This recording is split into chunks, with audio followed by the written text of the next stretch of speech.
name is Tina Lang, and I had the great pleasure to be in ministry with this congregation for 20 years. I've been retired for a while now, but I count those 20 years as some of the most important of my life.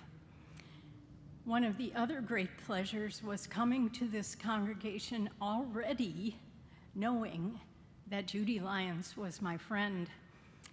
We had been friends for almost 10 years before I came here. So she and I have spent a lot of time together talking about church, talking about faith, and talking about a lot more. And it is my honor to be here today.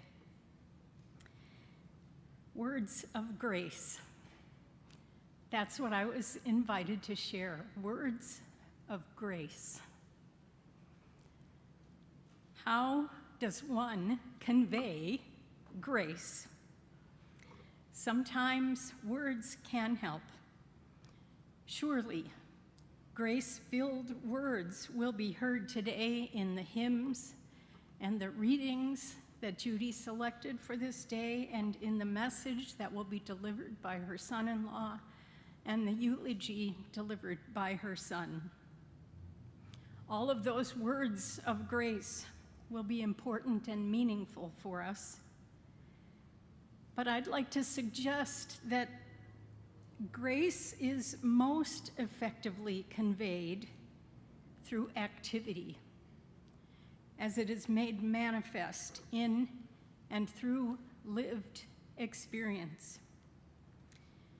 We are a collection of people, and there are many others who are not here today, who have been blessed to witness a life that embodied grace.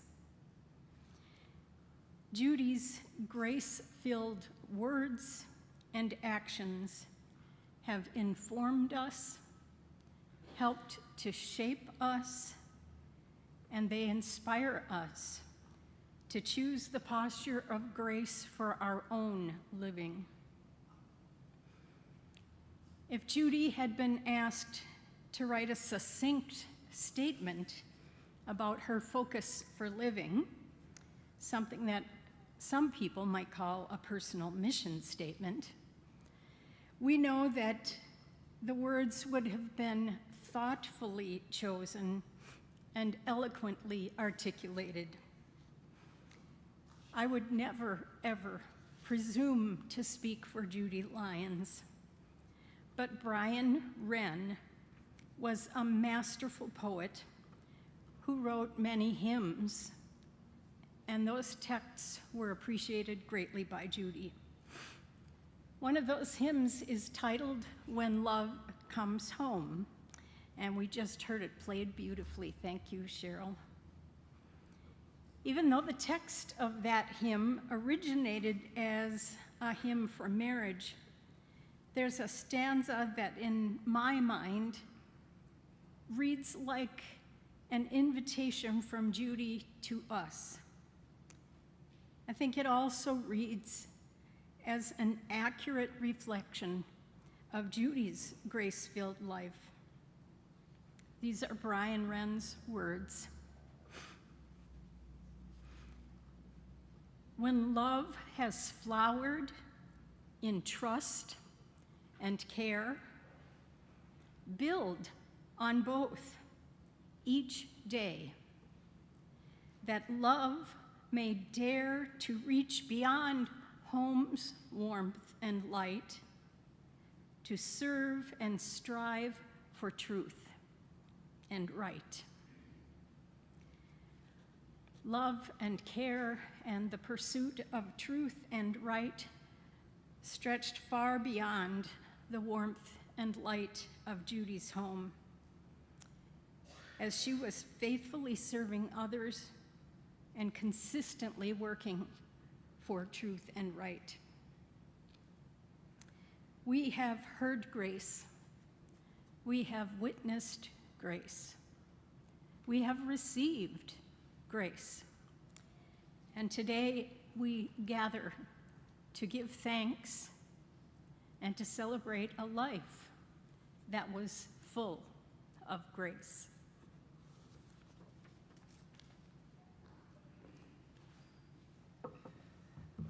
Thank you, Tina. Well, my name is Matt Hadley, and I am Judy Lyons' son-in-law.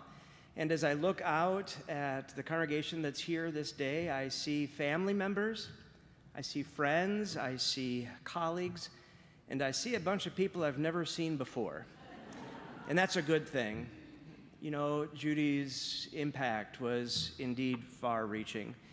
We're going to be singing a couple of hymns this day, and the first two are going to be coming from this black book, The Faith We Sing. So it is in your bulletin bag or your pew backs and on and around. So we'll get to this. But this is not a funeral service, friends.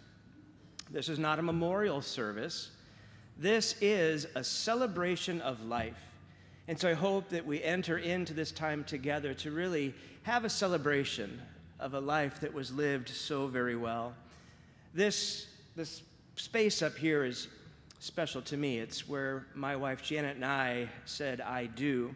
And I was reminded of a funny story just during the visitation.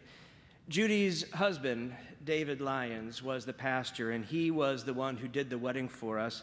And that stinker never said, "You may kiss the bride." I had to ask permission to kiss my bride in this space. And so we're going to have some readings. And these readings are from Brian Wren, as we heard Tina explain to us. So I'm going to invite my daughter Abby to come forward and get us started with our first reading.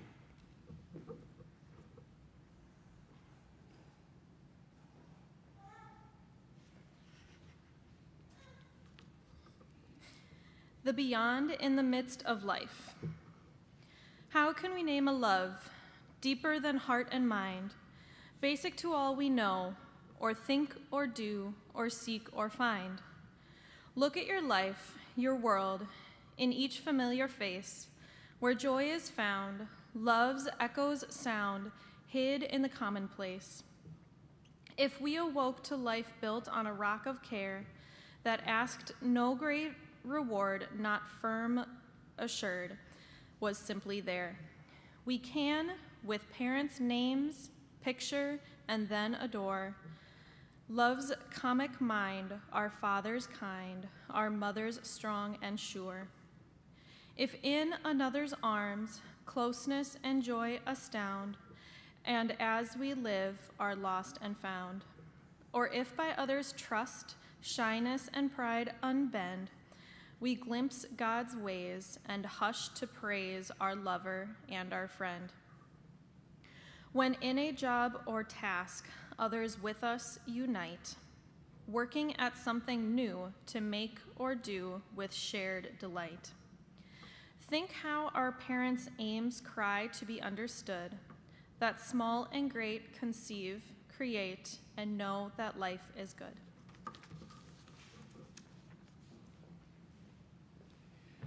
I invite you, as you're willing and able, to stand as we join together in singing song 2171, Make Me a Channel of Your Peace.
our program, and so let us join our voices together as one as we lift up these words.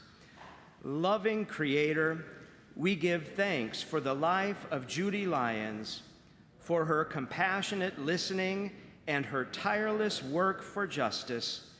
May we honor her by listening more deeply, loving more boldly, and working for a more just world. Amen. The congregation may be seated, and I invite Naomi to come forward with our next reading.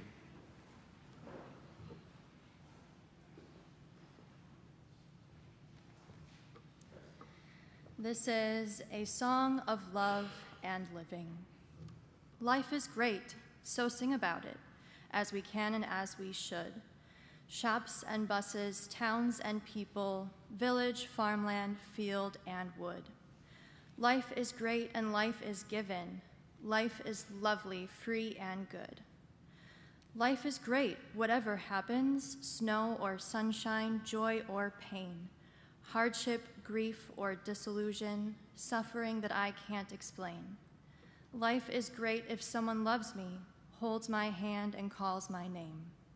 Love is great, the love of lovers, whispered words, and longing eyes, love that gazes at the cradle where a child of loving lies. Love that lasts when youth has faded, bends with age but never dies. Love is giving and receiving, boy and girl, or friend with friend. Love is bearing and forgiving, with all the hurts that hate can send. Love's the greatest way of living, hoping, trusting to the end.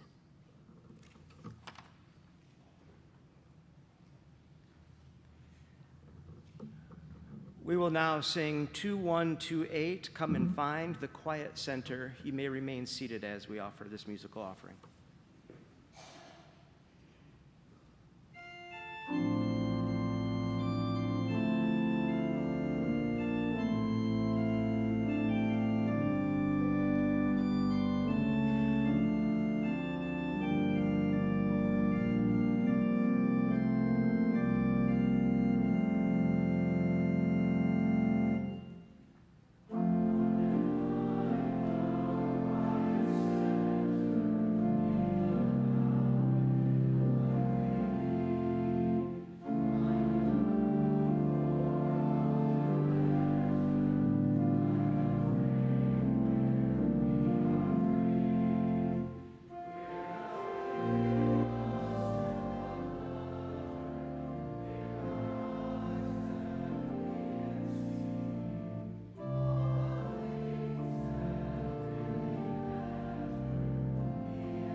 Well, it's great to be back in Madison with weather that is just this beautiful.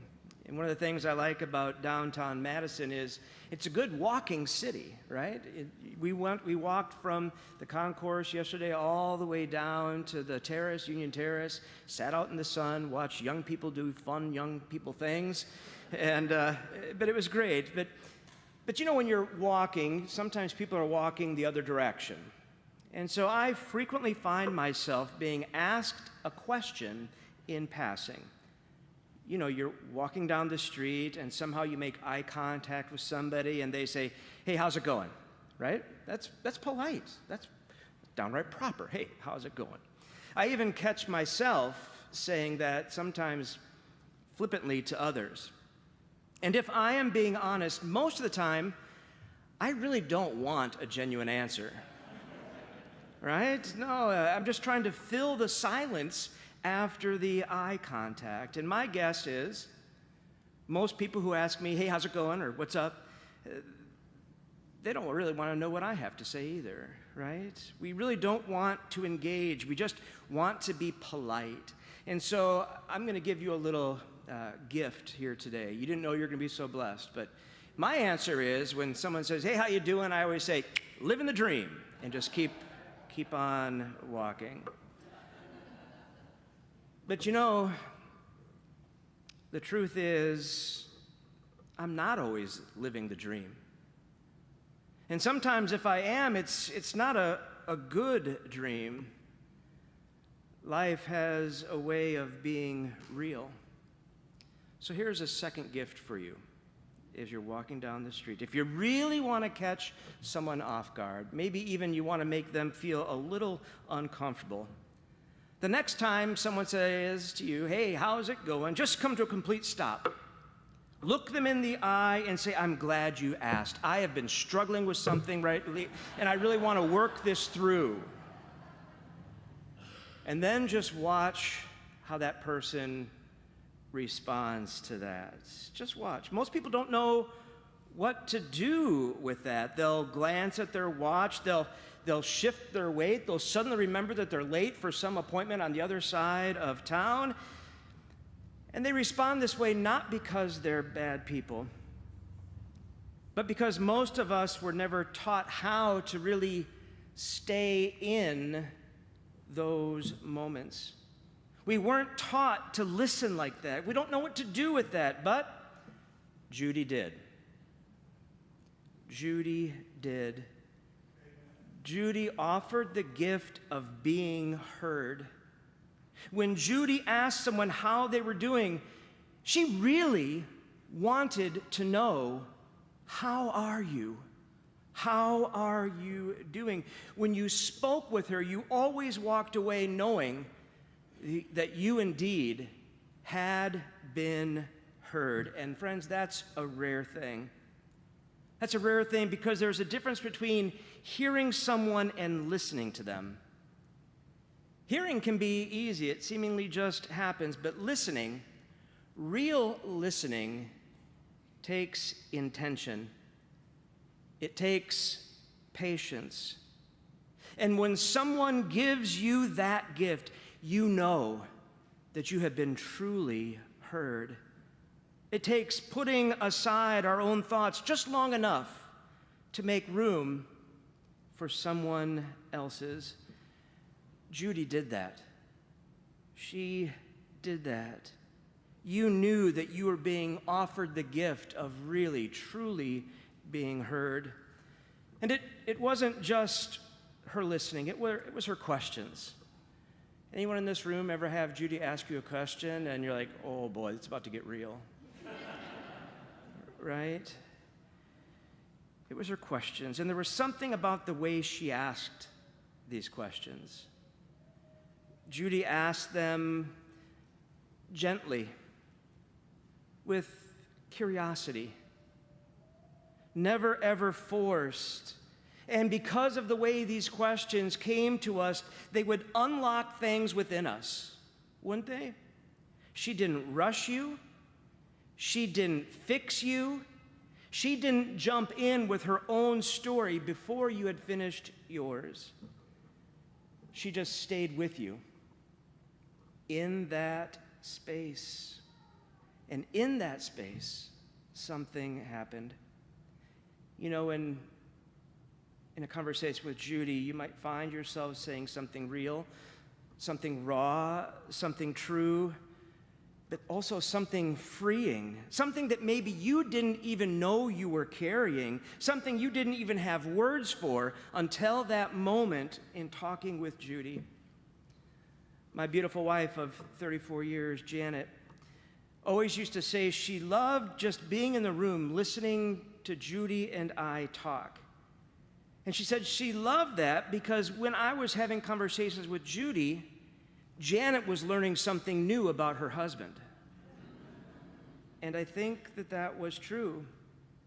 Because sometimes in those conversations with Judy, I was learning something new about myself. Little aha kinds of moments, little breakthroughs. And if you've ever experienced one of those moments with Judy, then you know exactly what I mean. She heard you. She truly heard you. Now, Judy was raised Methodist. I'm a United Methodist pastor, but to my knowledge, Judy never once used that classic Wesleyan device, "How is it with your soul today?"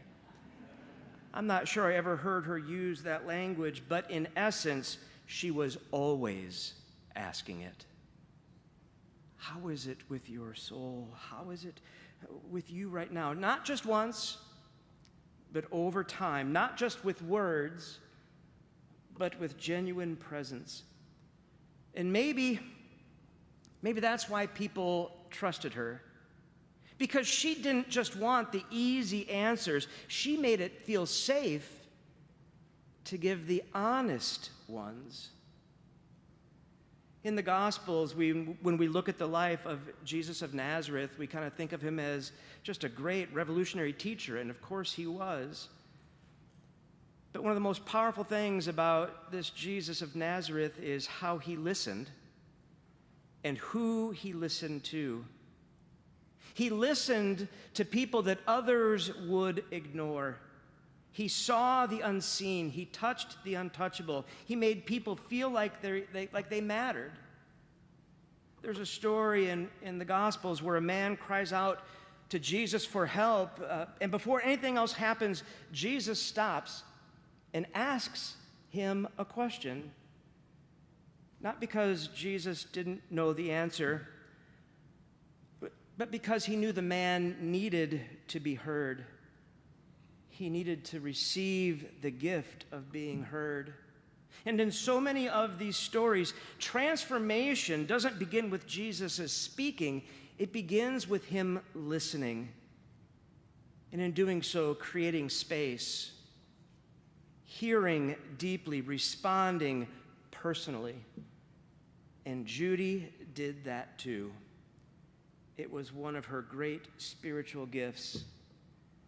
And here's the thing about a gift like that. It doesn't end when a life ends. No, because every time Judy truly listened to someone, she left something behind.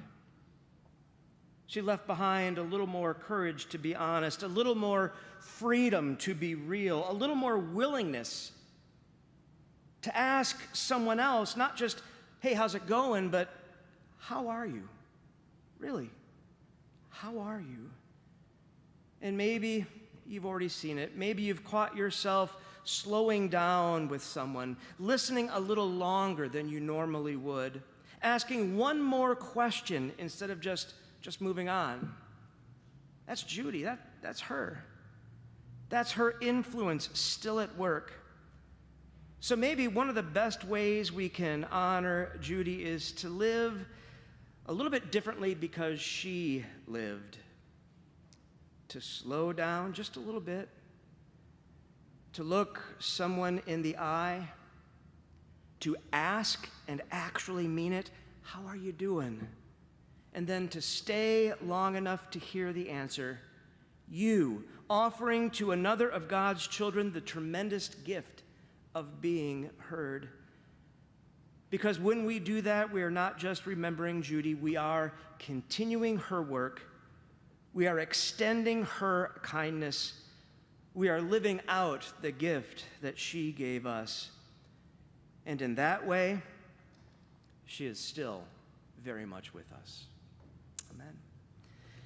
And so we have just a dear, dear, dear friend of the family, someone who I have known since even before I married Janet, as we were on a trip out east to look at seminaries, Sid and J.C. Schnars, just dear, dear friends and gifted musicians. And when I had my daddy-daughter dance with Abby, J.C. was there playing his guitar, singing the song Dancing with Their Daddy, something that we danced with since she was just a little girl. But one of the songs that J.C. did, and you can come up and get stage here, J.C., a song called Walking Each Other Home. And the first time I heard it, I told J.C., man, this is great.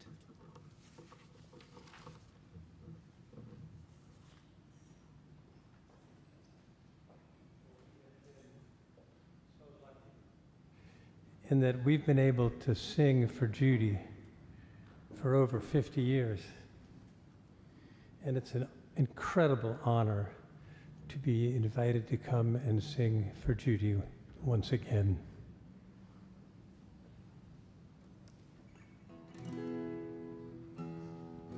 It's a song inspired by the 14th century Persian poet Rumi.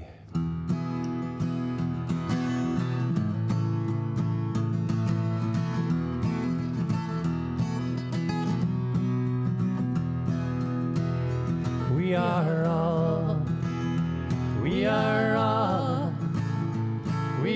all just walking each other home. We are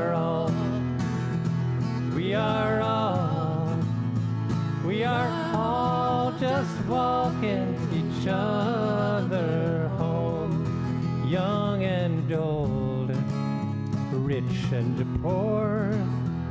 Well, there's just one destination we're all headed for, and it don't matter who you've known. We are all just walking each other home. Yeah, we are all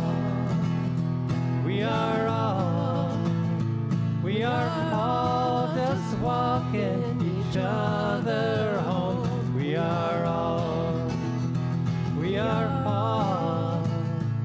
are all just walking each other home. Brown and yellow, black and white, in the middle of the morning or in the darkest night, and it don't matter who you've known.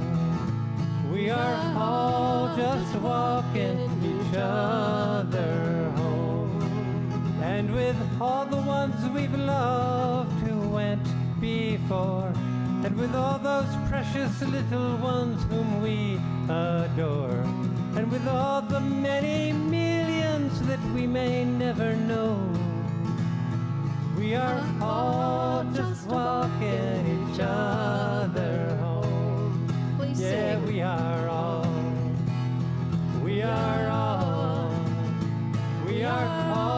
just walking each other home. We are all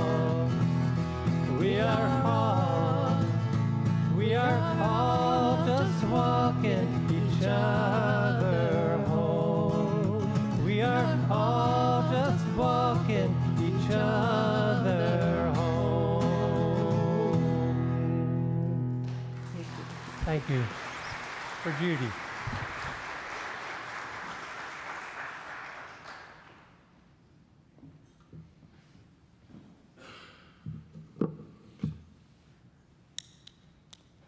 So thank you all for joining us today. It's really a pleasure to see so many faces, to see so much color.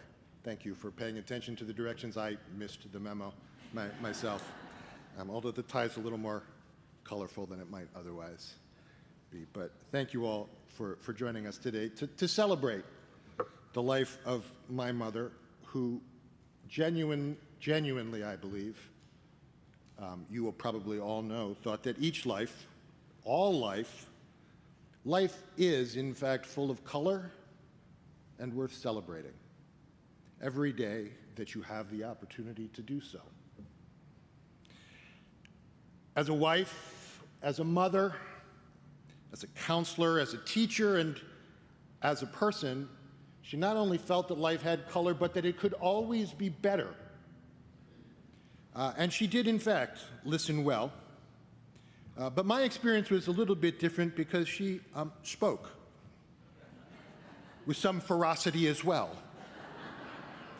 in pursuit of what she thought should be better, always, always, in every setting.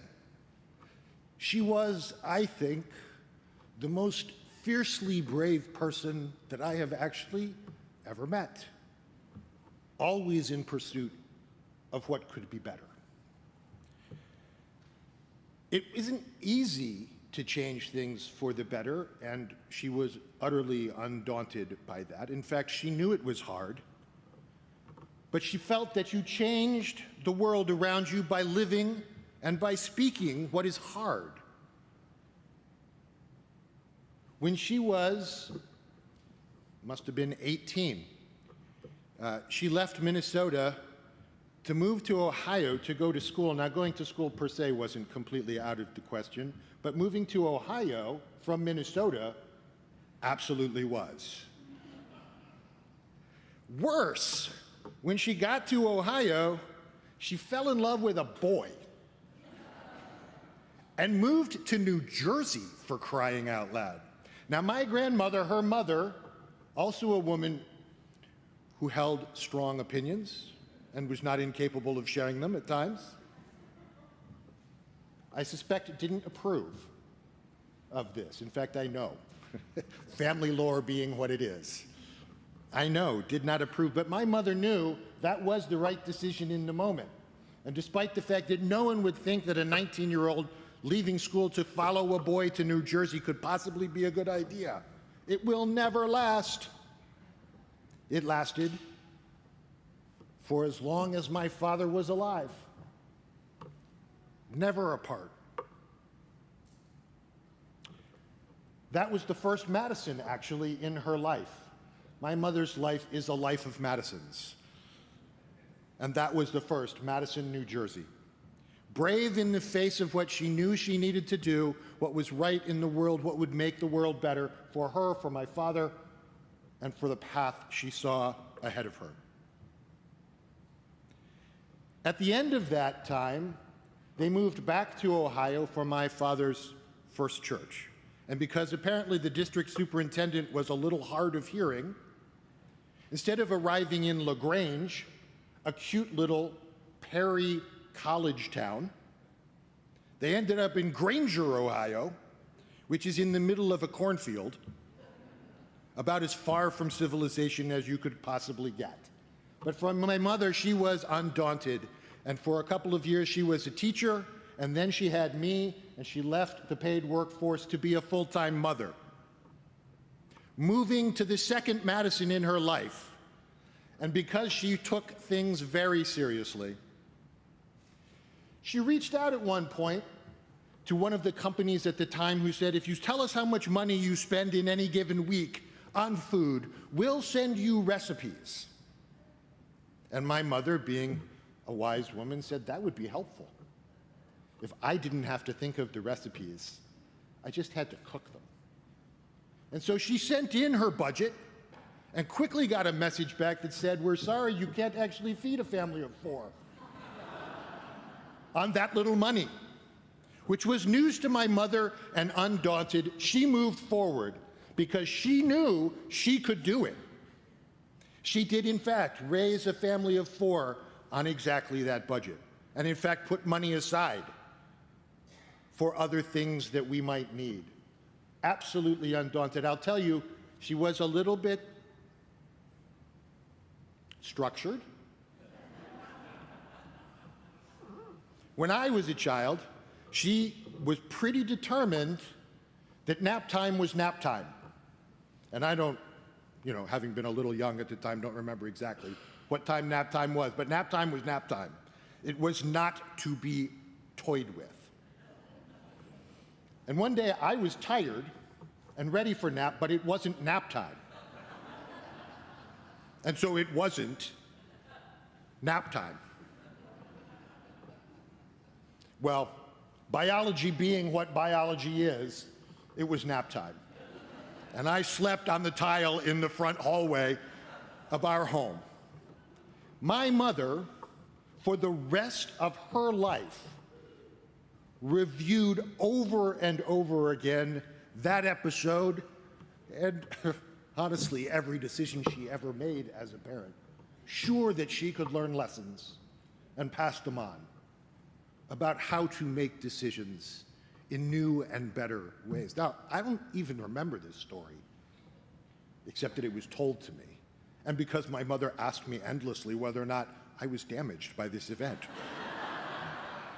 which I don't remember. Although there are people who can clearly identify the damage, so perhaps it's there.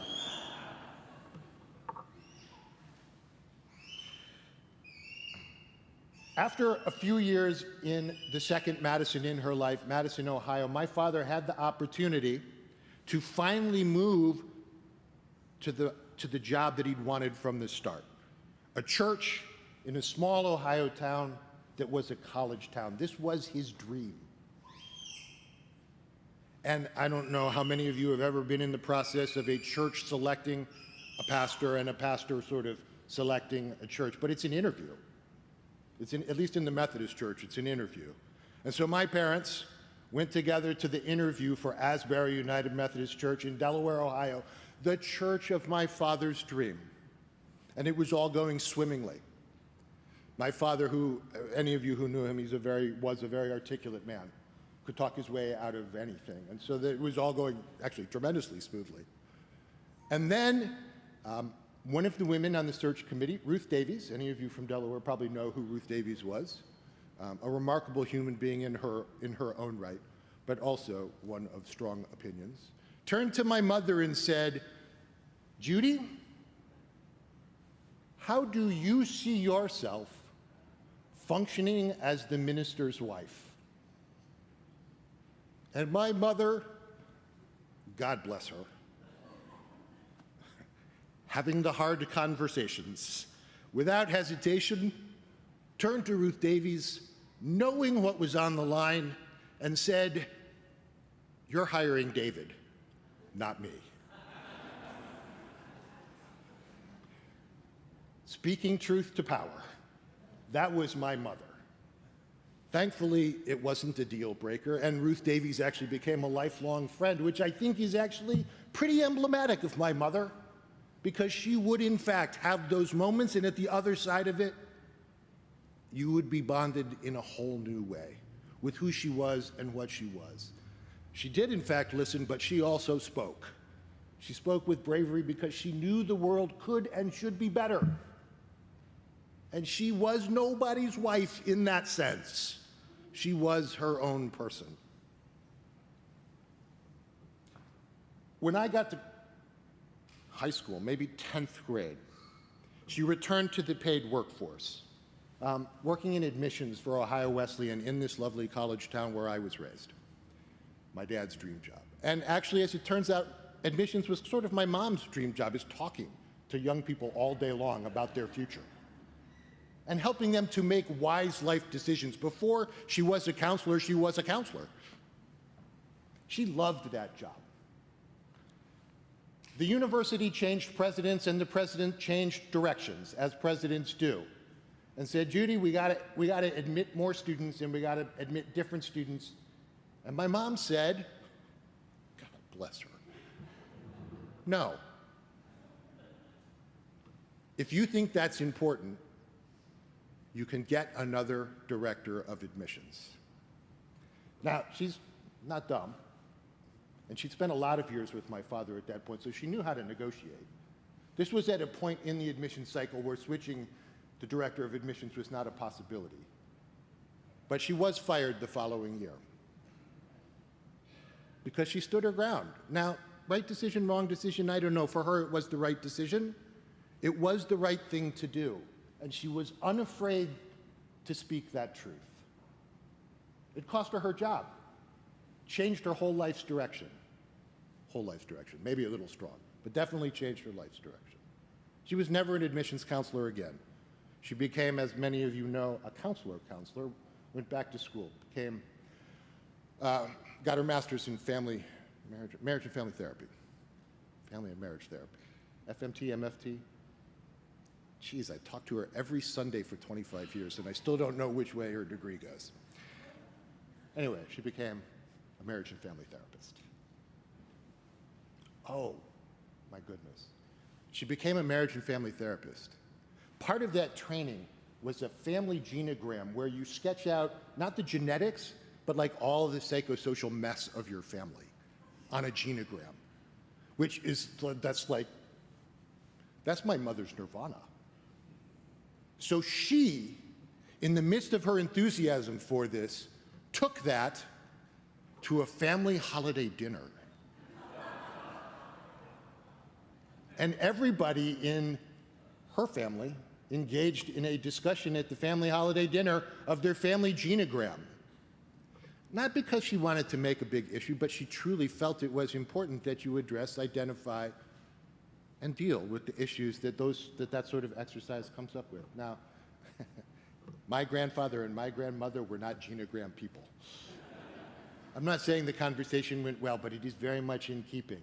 You can't be better unless you're willing to have the hard conversations, to face the hard truths, and to make the kinds of changes that have to be made in order to make the world better for yourself, for those around you, and for the world as a whole. She moved with my father to Madison, and it was heartbreaking, honestly, for them. It was a good opportunity for my father, but they had lived in Delaware, they had raised their children in Delaware, and it was like changing the whole life. It was a grieving process for my mother. And she did what she always did when she grieved, which was to walk right into the face of it. She engaged with the people, the community, the opportunities that Madison offered, and it became home for her, and she lived here for 40 years, longer than she lived any place else in her whole life.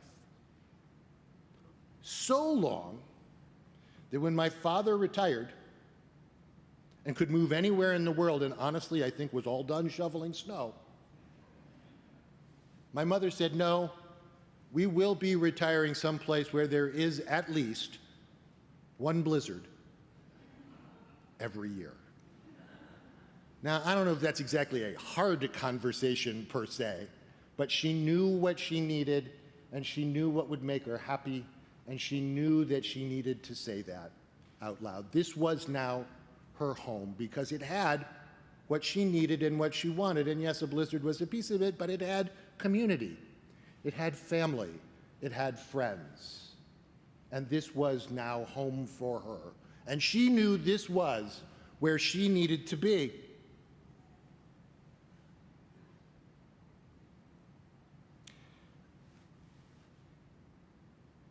Shortly after my son was born, just a few months actually after my son was born, I actually stood in this same place the last time I bought a new suit and gave the eulogy for my father, who died shortly after he retired, which was, as you might imagine, devastating for me, for my sister, but definitely for my mother. She left school at 19 to follow this good-for-nothing punk to New Jersey and never left him. And just like that, he was gone. And instead of withdrawing, she stepped into grief. Every single moment, she knew the only way to the other side was through the grief. Facing what was hard, moving through it, addressing it, accepting it, not denying it, but bravely facing each and every change. It was almost excruciating to watch. Not almost. It was excruciating to watch it happen. It's like watching someone step in front of a bus. You know it's going to hurt, and all you want to do is make it stop. But she knew that the only way to get past this was to walk through it. She was the most fiercely brave person I've truly ever known. And when love came again, as it did, she embraced that as well. And we, my mother and I, after the relationship had sort of blossomed, sat down and had the talk. Nothing quite like the talk with your mother, and she's the subject. Talk about filling silence after you make eye contact. But she wouldn't have it any other way. I would have been perfectly happy to come. Sleep in the bed, I don't want to hear about it. I don't need to talk about this at all, Mom. We're good. But she did because she knew that it would be left unsaid, and that was never okay. Because she needed to know that it was okay with us at every step along the way. Because that made it better. Things were not left unsaid. Things were not left unaddressed. Things were not left unexamined. It makes the world better to embrace that kind of examination.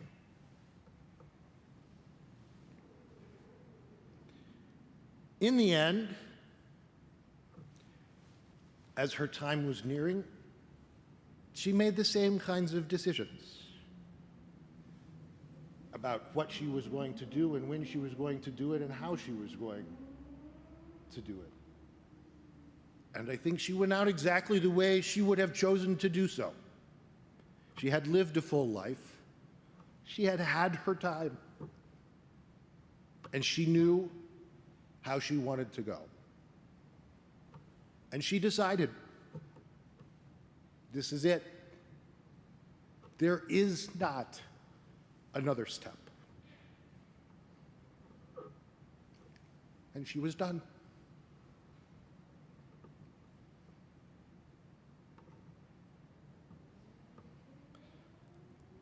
There's a poem that I wrote for my daughter, sorry, embarrassing my daughter, when she was 2, which my mom actually liked. Liked a lot, I think. She asked about it a lot anyway, although she asked about lots of things, so who knows. It's called Red Shoes. Expect to hear repeatedly that your shoes are too red. The world will turn. It will need to dissect this singular footwear you sport and expect that they will be found too brassy, or perhaps too pinched, too formal, or soiled with your traveling mud. The world asks you not to track its mud in from the yard. So you stand, expecting your invitation, barefoot in the cold, shoes behind your back, held tight in hand. The world will turn. It will command respect, but I will place your shoes, tie your dangling laces, and remind you that you should expect the world. I wrote that for my daughter, but I know where both the attitude and the color came from.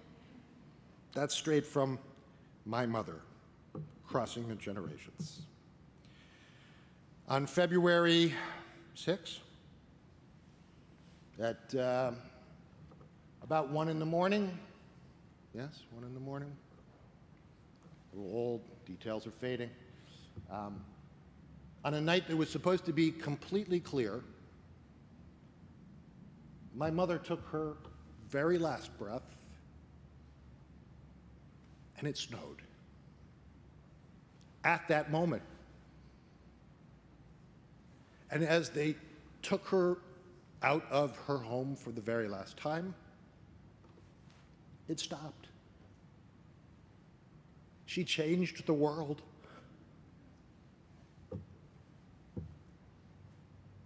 That was my mother. Be at peace. Just be. Thank you.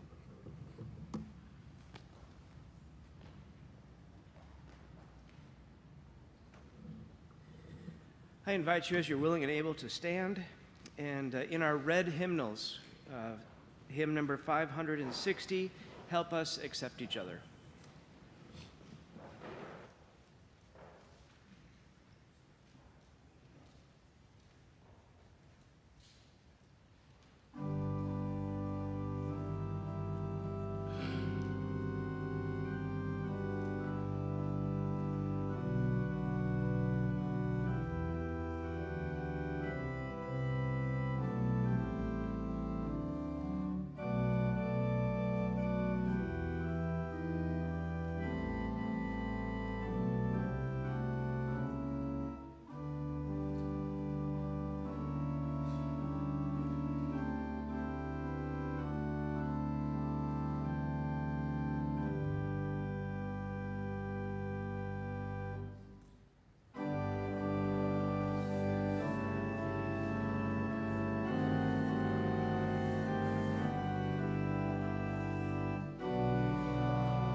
Life and love that we commend Judy Lyons. We give thanks for her life, for her attentive spirit, her compassion, and her unwavering commitment to justice. May she now rest in peace, and may the love she gave and received continue to live on in all who knew her. So let us join our voices together in lifting up these words. Loving Spirit, we entrust Judy to your eternal care with gratitude and peace. For her life, for her listening heart, and her compassion for justice, we give thanks. Comfort us as we part, and inspire us to carry her spirit forward, to listen with compassion, and to seek justice in all that we do. And so for a benediction, we had a file folder about 4 inches thick of materials that she thought she'd want in here. And this is the benediction that she has chosen. And so, friends, go in peace, and God be with you. Sleep in peace, God hold you fast. Take your ease from daily duty, after labor rest at last. Moonlight shares a glimpse of heaven's mirth. Dewfall freshens flowers of the earth. Thank God for day and night. Thank God for dark and light. For sun and all things living, to their Lord praises giving. Amen and amen.